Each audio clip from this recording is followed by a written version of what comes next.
keep in mind, there was a practice in the 19th century called pedestrianism. It was a sport, an indoor sport.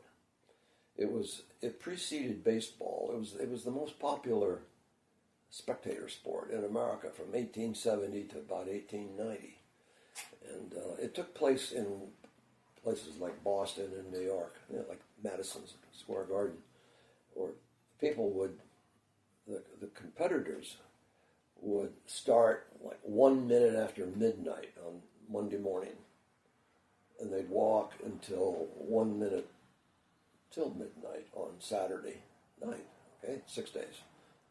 And the goal was to walk as many miles as possible on this indoor track. And we're talking like 500 miles. If you won one of these races, you could really be rich. So the most notable of them all was a guy named Edward Payson Weston. He was the most celebrated pedestrian. And you can just see where this is going. In the 20th century, at the end of his career, he was 70 years old, he walked from New York to San Francisco, and then he walked back. Okay, so it became one of the themes was beating Weston's record.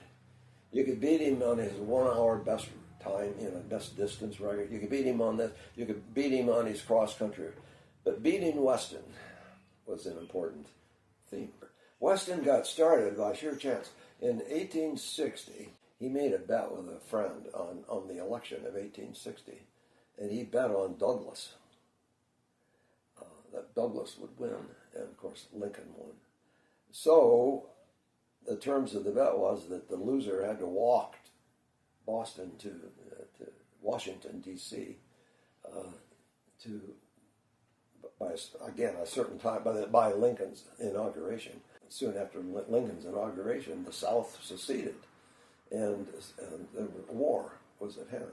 And he did some scouting, some secret work for the Union Army on the way back to Boston. Anyhow, he got going on walking.